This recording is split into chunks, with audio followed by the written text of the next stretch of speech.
प्रदेशवासियों नमस्कार।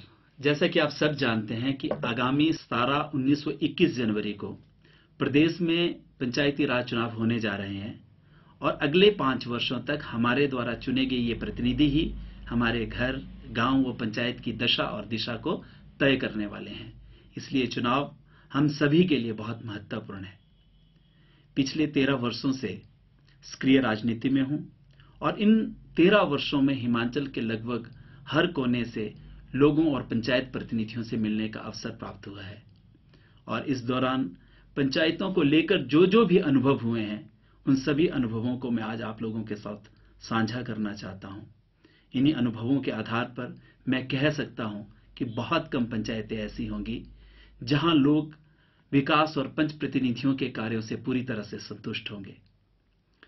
विकास एक निरंतर चलने वाली प्रक्रिया है और इसमें पूर्ण संतुष्टि संभव भी नहीं है। इसलिए स्वाभाविक है कि विकास कार्यों को लेकर प्रश्न चिन्ह खड़े होते रहे हैं और भविष्य में भी खड़े होंगे।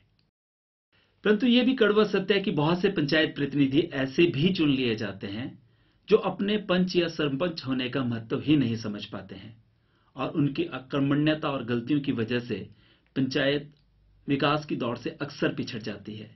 जब भी कभी गांव में जाना होता है और वहां विकास के बारे में बात ना हो, ऐसा संभव ही नहीं है। कुछ बातें ऐसी हैं जो लगभग हम लोग हमेशा सुनते हैं और हमेशा इसकी चर्चा भी करते हैं।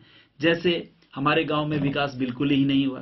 अरे भाई साहब, थोड़ा बहुत हुआ भी तो वो कुछ ही लोगों के घर, चुनिंदा लोगों के घरों में हुआ। और अच्छा, ये भी योजना है भाई साहब, इसका तो बिल्कुल भी पता नहीं है। अरे भाई साहब, सारा ही फंड खा गए, मनरेगा में काम नहीं हो रहा है और सही महीने में दिहाड़ी नहीं मिल रही है। प्रधान तो शरीफ है पर सेक्रेटरी बहुत बेईमान है और कुछ जगहों पे सेक्रेटरी काम करना चाहता है परंतु प्रधान काम नहीं करना चाहता।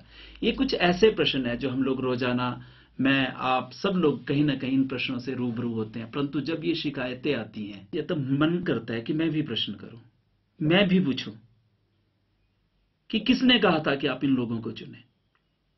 क्या मजबूरी थी आप लोगों की? क्या कोई बाहर से आया था इनको चुनने के लिए, या सरकार ने आप लोगों के ऊपर जबरदस्ती थोप दिए थे?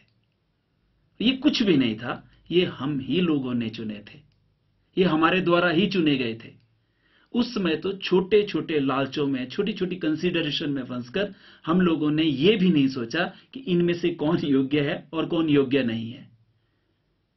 और तब सिर्फ ये देखा कि इनमें से मेरा कौन सा रिश्तेदार है, कौन मेरे चाचा का बेटा है, कौन मेरे ताया का बेटा है, कौन मेरा भाई है, कौन मेरा भतीजा है, किसके पीछे शर्मा लगा है, किसके पीछे ठाकुर लगा हुआ है। जब चुनते समय हमारे दिमाग में संकीर्णता थी तो यकीन मानिए ये पंच प्रतिनिधि चुने जाने के बाद इन लोगों का दिमाग भी संकीर्ण होगा। जब विकास का बात आएगी तो कहीं ना कहीं ये लोग फिर से भाई भतीजावाद। काश उस समय हम लोगों ने योग्य व्यक्तियों को चुना होता। वास्तव में हम लोग अभी तक पंचायती राज के महत्व और उपयोग को ही नहीं समझ पाए हैं। ये प्रणाली कितनी ताकतवर है इसे इस बात से समझा जा सकता है कि एक विधायक अपनी विधानसभा क्षेत्र में अपने विधायक निधि से एक वर्ष में मात्र 2.25 करोड़ रुपए ही खर्च कर सकता है। वहीं एक प्रधान अपनी पंचायत में इस राशि से ज्यादा का खर्चा कर सकता है और काम भी करवाता है। एक विधायक औसतन अपनी विधानसभा क्षेत्र में एक वर्ष में 3.25 लाख रुपए ही खर्च कर पाता है। एक सांसद उस विधानसभा क्षेत्र के उस पंचायत में मात्र 60,000 रुपए खर्च कर पाता है। परंतु ऐसे भी उदाहरण है जहां प्रधानों ने अपनी पंचायत में 8 से 10 करोड़ रुपए के कार्य किए हैं। आज वो समय चला गया जब विकास कार्यों के लिए हम लोगों को किसी विधायक का मुंह ताकना पड़ता था। आज वो समय चला गया जब हम लोगों को विकास कार्यों के लिए किसी सांसद का मुंह देखना पड़ता था।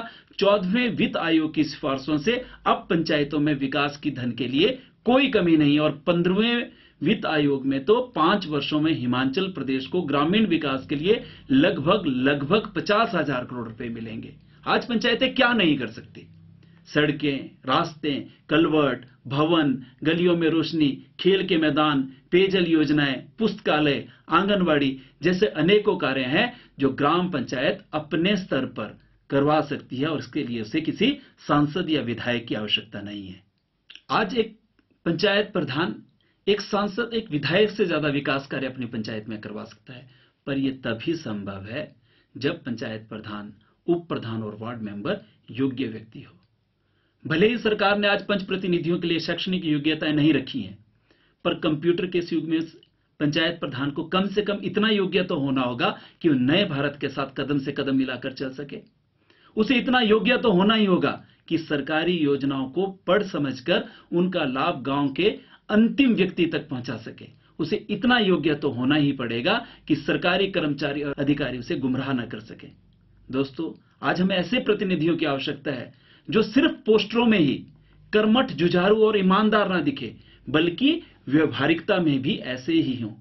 कर्मठता ऐसी हो कि सरकार की हर योजना को गांव गरीब तक पहुंचा सके।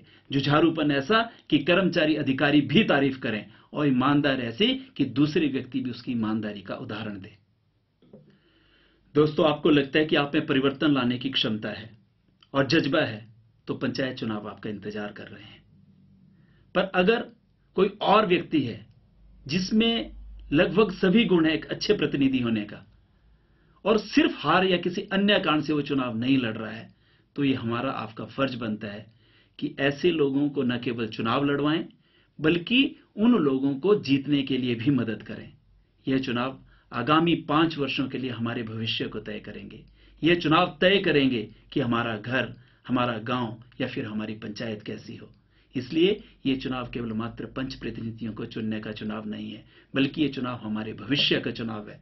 दोस्तों, इसलिए मैं आपसे आग्रह करना चाहता हूं कि हम अपना भविष्य उन लोगों के हाथों में न दें जो इसके लिए योग्य नहीं है। अपनी अपनी पंचायतों में उन्हें चुने जिनमें परिवर्तन लाने का जज्बा हो और समाज सेवा करने की नीयत हो। धन्यवाद। जय हिमाचल, जय भारत।